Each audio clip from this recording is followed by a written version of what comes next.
type in which town, country, or city you're dialing in from. We'd love to know who we're talking to tonight. I'm also going to be introducing you to Sean Mask in a moment. If you've got guests who you've invited onto this call, just message them right now. Let them know that we're getting started. But I can see Andrew from Vereniging. I'm seeing Kroonstad, Salome de Boer on the line as well. It's great to see you guys. So just as you're coming on, guys, let me know where you are coming in from. I see Sean's on the line, so I'm going to bring him onto the panel in a moment. We've got Werner from Port Elizabeth, Hanno from, I missed out. I think it was Kroonstad. I saw East London, Port Elizabeth again as well. I saw the UK for a moment. I'm seeing Zimbabwe. Someone's in here from Nigel, David from Longabon, Cape Town as well. So it's great to see so many people jumping on the call again. If this is your first time using Zoom, just go to the bottom of your screen. You can type in wherever you're dialing in from. I've just seen Belgium's on the line as well. We've got Wanda from Johannesburg, Cape St. Francis, Cape Town, Chad from Cape Town as well, Annie from Joburg. We've got some guys on from France, South Africa, East London. So great to have so many people coming on the call. We are going to get started in about a minute's time.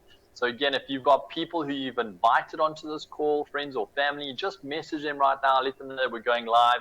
Just seeing we've got some guys in from Ireland as well. Great to have you on the line.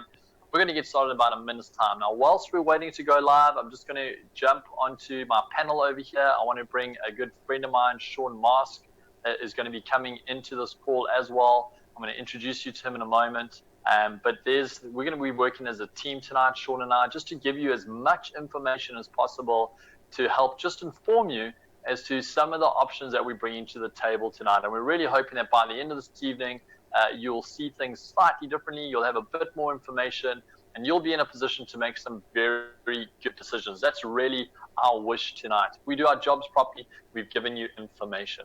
And information is power when put into action. So well done for being on tonight's call. We're going to get started in about 30 seconds time. It's great to have so many guys on the call. I can see some guys also dialing in from Mauritius. Fantastic to have you on the line. But it looks like we're just about ready to get started here. I'm going to be introducing Sean in a second. Obviously, I'll introduce myself as well. I haven't really had a moment to do that. But very, very quickly, if we've never met, my name is Bruce. I have an 8, a 6, and a 5-year-old. I have 3 little sons. I've got a wife who works a half-day job with autistic children. And I'm a stay-at-home dad. I'm a stay-at-home dad who has a business online that has business in multiple countries and has been earning euros from home because of what we're going to show you tonight. Now, the reality right now is that there are a lot of people who've been put in pressure or under pressure because global economic playing field has changed. The global economic playing field has changed overnight.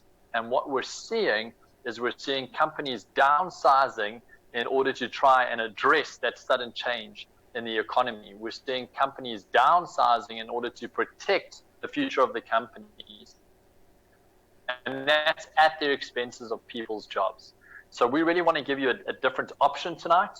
If you're one of those guys who are getting letters that are first in, last out, if you're experiencing that doubt as to whether or not you have a job or a business in the next few weeks or next months, we're hoping by the end of tonight, we've given you another option.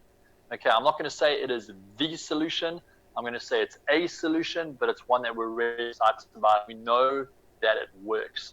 And so I want to hand over to Sean Mask. Sean's going to introduce you to a company, a product, and some thinking that I'm really hoping can give you value tonight. So Sean, thanks so much for dialing in. Sean's dialing in from Johannesburg. He's a family man. He comes out of the traditional business space. And Sean, we so value your time, bud. Thank you so much for giving that to us tonight. Thank you, Bruce. Thank you very, very much for that introduction. Guys, I have to tell you, it's an honor to work with people like Mr. Bruce Hughes, who's got such an incredible business and such incredible business sense. It's not often you get to spend time with people like that. So, as Bruce said, my name's Sean Mask. I have a background in engineering. I decided to become an engineer because I looked at when I looked at what to do with my future, I kind of just looked at where can I make money. And my father was an engineer. He was making decent money. So I thought, let me become an engineer. And I studied engineering. I then left South Africa and I moved to the UK, and I lived for 13 years in London, and I climbed the corporate ladder.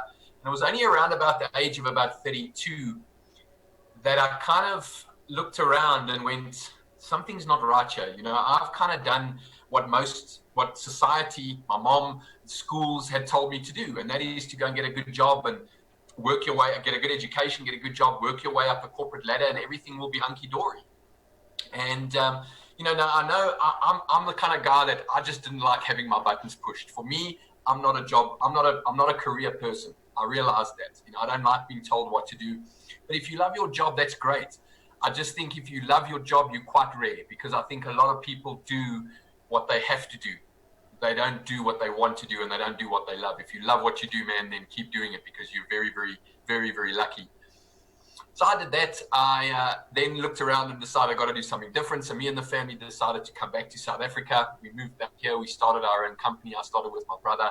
We started building a construction company, building up market residential houses, and it was great. It went well. Everything was good, except that we kind of felt that every year we were having to work harder, build more houses to live the same lifestyle. And at that same time, while we were building that business, I actually watched my father pretty much work himself to death. He died at the age of 71, leaving no legacy for the family. And he had worked, and he was one of the hardest working people I've ever known. And I watched my mom stress, because at the age of 71, she had been investing in a lot of the financial products that we get told to put your money into, the retirement annuities and endowments and things like that. And at the age of 71, after doing that for 35 years, she had no money. So we decided we got to do something different, and we started looking around at what options are out there that could potentially not put us in the same position, because I sure as hell was not going to go the same way as my parents have gone financially. That was.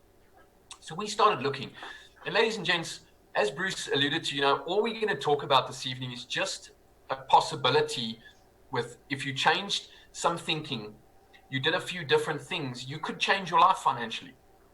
And I know that because that's what we did. I've been working with a company I'm going to talk to you about now for the last 4 years, and we have changed our financial situation massively. So I just want you to think, I'm going to introduce the company. I'm going to talk a little bit about the company and what is possible. And then I'm going to bring Mr. Bruce Hughes back, and he'll structure it, a bit more of a business perspective around that, and how you can really tap into that to create financial freedom.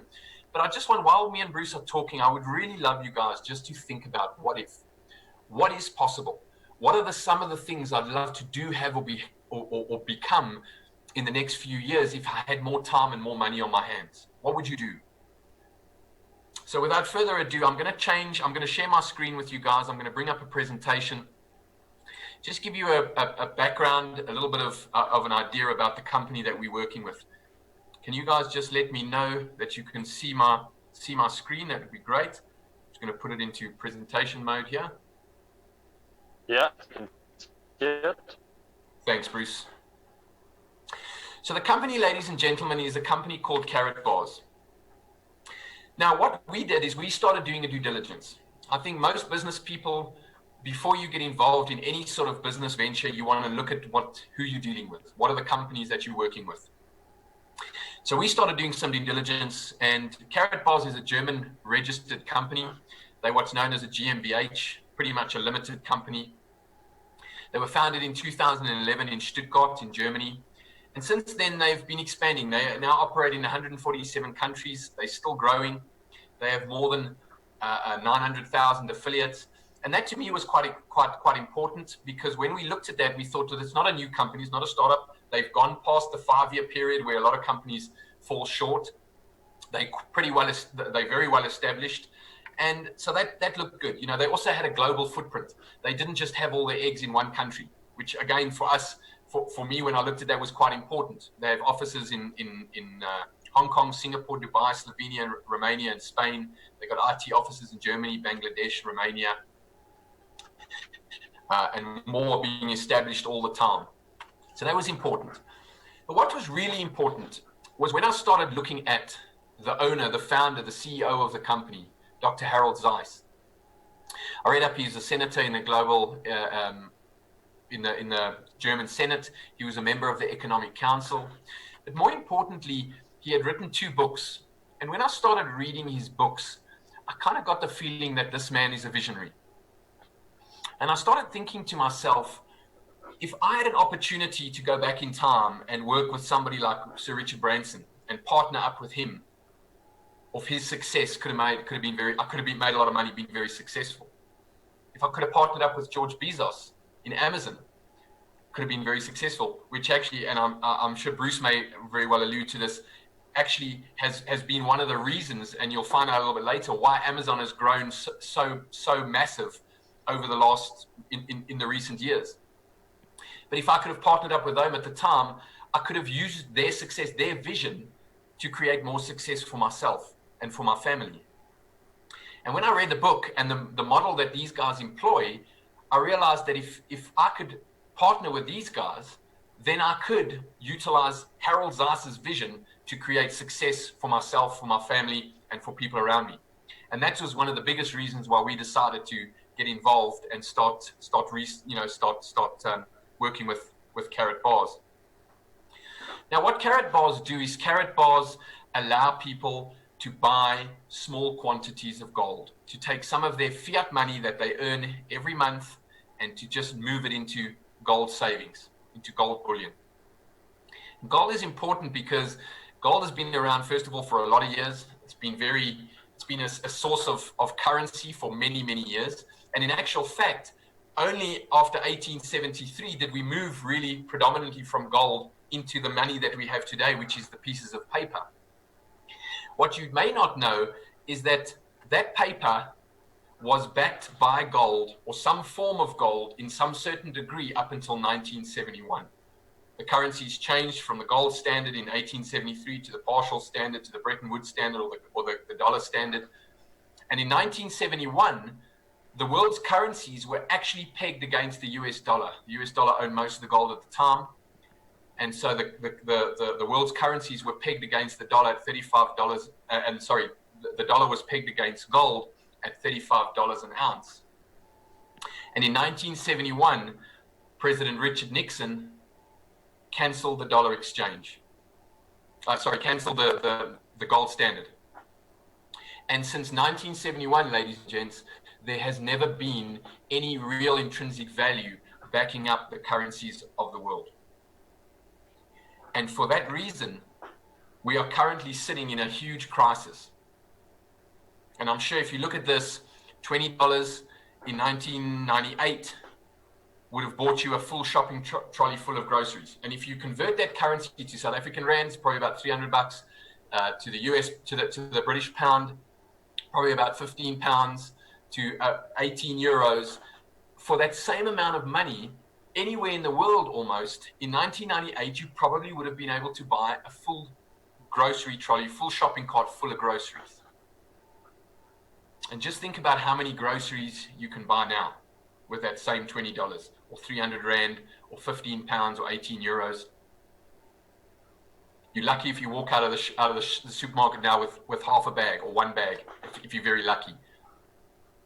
So what's happening is our currencies are decreasing and the buying power is decreasing all the time. Now, what can you do to combat that?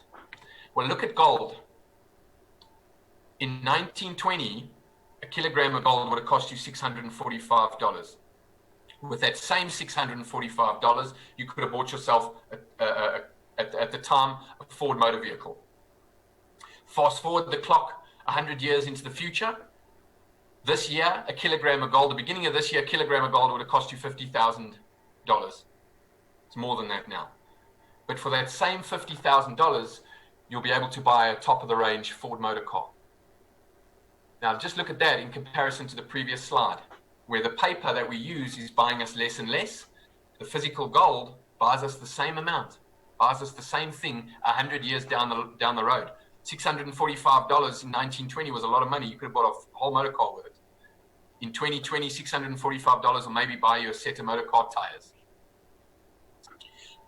So if you think about it, what we want to try and get you guys to do this evening is just to take a step. Open up a gold account. It's free to open up a gold savings account and start buying gold. Start moving some of your hard-earned money into something that's going to be worth the same amount, so it's going to keep its value over the next 100 years. If you look at people like Robert Kiyosaki, the gentleman on the left, or Alan Greenspan, who are experts